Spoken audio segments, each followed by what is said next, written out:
Hello friends, this is Balu. You are watching Balu Tech Tips YouTube channel. Friends, Vinayaka Chavithi Ganesh మండపాల police permission కోసం ఆన్లైన్లో ఏ విధంగా apply చేయాలి, apply చేసిన తర్వాత అప్లికేషన్ యొక్క స్టేటస్ను ఏ విధంగా చెక్ చేసుకోవాలి, అలాగే ఎన్ఓసిని ఏ విధంగా డౌన్లోడ్ చేయాలి వంటి విషయాలను ఈ వీడియోలో క్లియర్గా వివరించడం జరిగింది. వీడియోను స్కిప్ చేయకుండా చివరి వరకు చూడండి, అప్పుడే మీకు పూర్తిగా అర్థమవుతుంది. ఒకవేళ వీడియో పూర్తిగా చూసిన తర్వాత కూడా ఏమైనా సందేహాలు ఉంటే ఈ వీడియో కింద ఉన్న కామెంట్ బాక్స్లో కామెంట్ రూపంలో తెలియచేయండి. తప్పనిసరిగా నేను రిప్లై ఇస్తాను. ఓకేనా friends, let's go to our topic. Ganesh Utsav పర్మిషన్ను అప్లై చేయడం కోసం మీరు మీ మొబైల్లో కానీ కంప్యూటర్లో కానీ ఏదైనా ఒక బ్రౌజర్ ఓపెన్ చేసి గణేష్ ఉత్సవ్ .net అని టైప్ చేసి సెర్చ్ చేస్తే ఈ వెబ్సైట్ అయితే కనిపిస్తుంది. దీని మీద క్లిక్ చేసి డైరెక్ట్గా రావచ్చు. లేదంటే ఈ వీడియో కింద ఉన్న డిస్క్రిప్షన్లో లింక్ ప్రొవైడ్ చేయడం జరిగింది. దాని మీద క్లిక్ చేసినా డైరెక్ట్గా మీరు ఈ వెబ్సైట్లోకి అయితే వస్తారు. ఇంటర్ఫేస్ అయితే ఈ విధంగా ఉంటుంది. మీరు న్యూ అప్లికేషన్ కోసం ఇక్కడ అప్లై హియర్ అని ఉంటుంది, రెడ్ కలర్లో ట్యాబ్. ఈ అప్లై హియర్ మీద క్లిక్ చేయండి. క్లిక్ చేస్తే ఇక్కడ అప్లికెంట్ యొక్క మొబైల్ నెంబర్ అనేది అడుగుతుంది. ఇక్కడ మీ 10 డిజిట్ మొబైల్ నెంబర్ని అయితే ఎంటర్ చేయండి. ఎంటర్ చేసి రిక్వెస్ట్ ఓటీపీ అని ఉంటుంది కిందన, దాని మీద అయితే క్లిక్ చేస్తే మీరు ఇచ్చిన మొబైల్ నెంబర్కి 4 డిజిట్ ఓటీపీ అయితే వెళ్ళటం జరుగుతుంది. ఈ ఓటీపీని చూడండి, అక్కడ మీకు వచ్చిన ఓటీపీని ఈ ఓటీపీ బాక్స్లో ఎంటర్ చేసి వెరిఫై ఓటీపీ మీద క్లిక్ చేయండి. క్లిక్ చేస్తే మీకు ఆన్లైన్ అప్లికేషన్ ఫామ్ అయితే ఓపెన్ అవ్వడం జరుగుతుంది. చూసారా, ఈ విధంగా అప్లికేషన్ అయితే ఓపెన్ అవ్వడం జరుగుతుంది. ఇక్కడ కొన్ని డీటెయిల్స్ అయితే మీరు సబ్మిట్ చేయాల్సి ఉంటుంది. ఇక్కడ చూడండి, స్టార్టింగ్ అప్లికెంట్ నేమ్ అనేది ఉంది. ఇక్కడ మీరు పూర్తి నేమ్ అయితే ఇవ్వాలి, సర్నేమ్తో సహా కంప్లీట్ నేమ్ అయితే ఇవ్వండి. నెక్స్ట్ అప్లికెంట్ ఈమెయిల్ ఐడి దగ్గర ఈమెయిల్ ఐడి తప్పు లేకుండా క్లియర్గా ఇవ్వండి.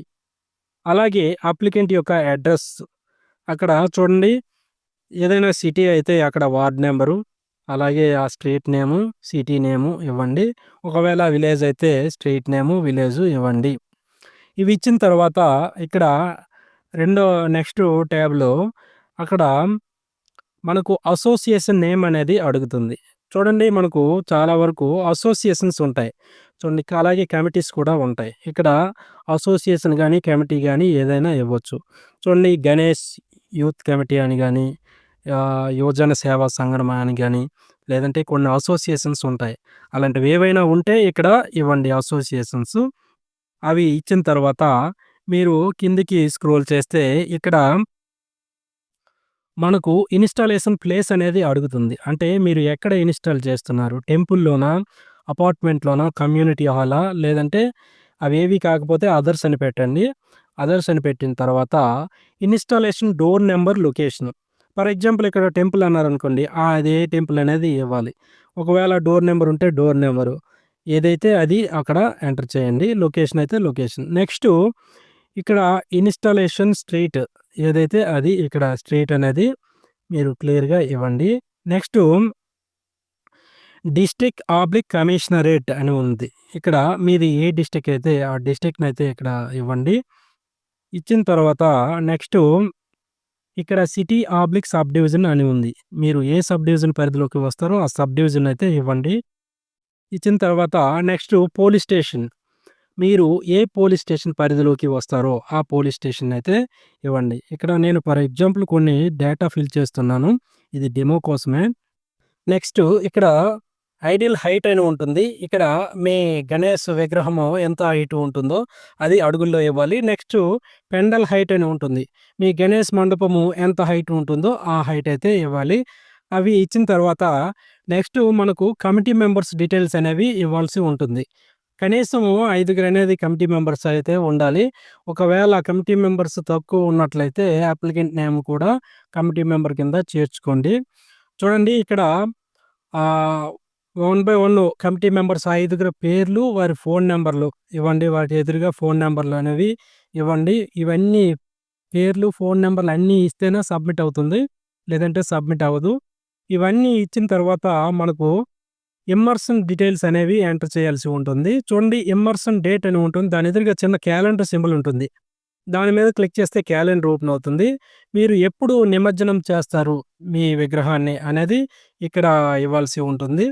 చూడండి 1 డే అయితే 1 డే, 2 డే, 2 డే ఎప్పుడైతే అప్పుడు డేట్ ఉంటుంది. డేట్ సెలెక్ట్ చేసుకోండి. నెక్స్టు ఇమ్మర్షన్ టైమ్ అనేది ఉంటుంది. దాని ఎదురుగా క్లాక్ సింబల్ ఉంటుంది. దాని మీద క్లిక్ చేస్తే టైమింగ్స్ అనేవి వస్తాయి.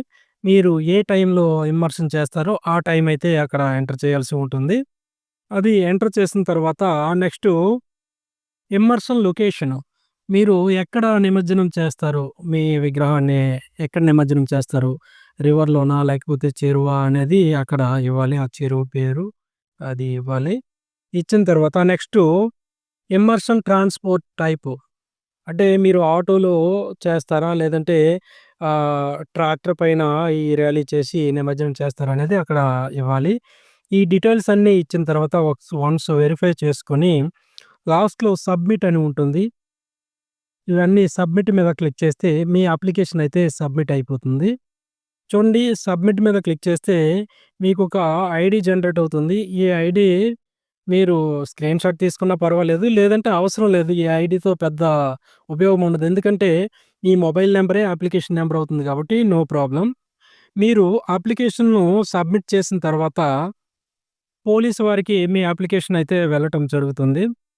పోలీస్ వారు మీ అప్లికేషన్‌ను డౌన్‌లోడ్ చేసుకొని ఫిజికల్‌గా మీ ఫీల్డ్‌లోకి వచ్చి మీ పెండల్‌నయితే వెరిఫై చేస్తారు. అన్నీ వాళ్ళ నామ్స్‌కి సంబంధించి అన్నీ సరిగా ఉంటే వాళ్ళు అప్రూవ్ చేస్తారు. అప్రూవ్ చేసిన తర్వాత మీ అప్లికేషన్ స్టేటస్‌ని ఏ విధంగా చెక్ చేసుకోవాలో ఇప్పుడు చూద్దాం. దానికోసం ముందు క్లిక్ చేశారు కదా! ఈ వీడియో కింద ఉన్న డిస్క్రిప్షన్‌లో ఇచ్చిన లింక్ మీద క్లిక్ చేస్తే ఈ విధంగా ఓపెన్ అవుతుంది కదా! ఇక్కడ చూడండి డౌన్‌లోడ్ ఎన్ఓసి అని ఉంటుంది. డౌన్‌లో last tab second tab download NOC మీద క్లిక్ చేస్తే ఇక్కడ ఈ విధంగా పేజ్ ఓపెన్ అవుతుంది. Please provide applicant mobile number అని ఉంటుంది. మీరు అప్లికేషన్ సబ్మిట్ చేసినప్పుడు ఏ మొబైల్ నంబర్ ఇచ్చారో ఆ మొబైల్ నంబర్‌ను ఎంటర్ చేసి గెట్ డీటెయిల్స్ మీద క్లిక్ చేస్తే ఇక్కడ మీ అప్లికేషను అప్రూవ్ అయిందా లేదా అనేది ఇక్కడ మీకు క్లియర్‌గా కనిపిస్తుంది. ఈ అప్లికేషన్ అయితే అప్రూవ్ అనేసి అప్రూవ్డ్ అని వచ్చింది. ఒకవేళ లేని పక్షంలో రిజెక్ట్ అయితే రిజెక్ట్ అని ఈ విధంగా వస్తుంది. చూడండి అప్లికేషన్ అప్రూవ్ అయిపోయిన తర్వాత ఆ ఎదురుగా బ్లూ కలర్‌లో డౌన్‌లోడ్ క్యూఆర్ కోడ్ అని ఉంటుంది. ఈ డౌన్‌లోడ్ క్యూఆర్ కోడ్ మీద క్లిక్ చేసి మీ క్యూఆర్ కోడ్‌ను అలాగే ఎన్ఓసిని డౌన్‌లోడ్ చేసుకోవచ్చు. చూడండి ఇక్కడ డౌన్‌లోడ్ మీద క్లిక్ చేశాను. క్లిక్ చేస్తే ఇక్కడ మనకు ఈ పర్మిషన్ అనేది డౌన్‌లోడ్ అయిపోయింది. చూడండి ఫస్ట్ ఇక్కడ 3 పేజెస్ ఉంది.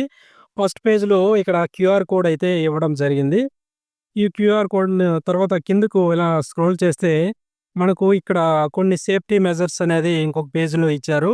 అలాగే ఇంకొక పేజ్‌లో మనకు పాటించవలసిన నియమాలనేది ఇంకొక పేజ్‌లో అయితే ఇవ్వడం జరిగింది. చూసారా ఈ విధంగా.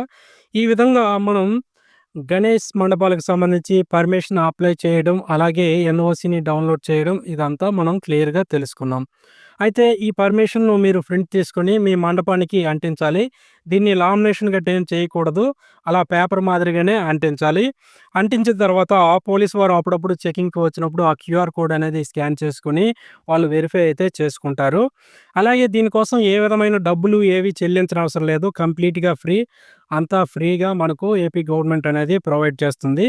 ఓకేనా ఫ్రెండ్స్? ఈ విధంగా మనం గణేష్ ఉత్సవాలకు సంబంధించి పర్మిషన్ అయితే అప్లై చేసుకొని ఈజీగా ఎన్ఓసిని అయితే డౌన్‌లోడ్ చేసుకోవచ్చు. ఓకేనా ఫ్రెండ్స్? ఈ వీడియో మీకు నచ్చినట్లయితే లైక్ చేయండి. మీ ఫ్రెండ్స్ అండ్ ఫ్యామిలీతో షేర్ చేయండి. మరిన్ని లేటెస్ట్ అప్డేట్స్ కొరకు నా ఛానల్‌ని సబ్స్క్రైబ్ చేయడం మర్చిపోకండి. Thank you for watching. జై హింద్.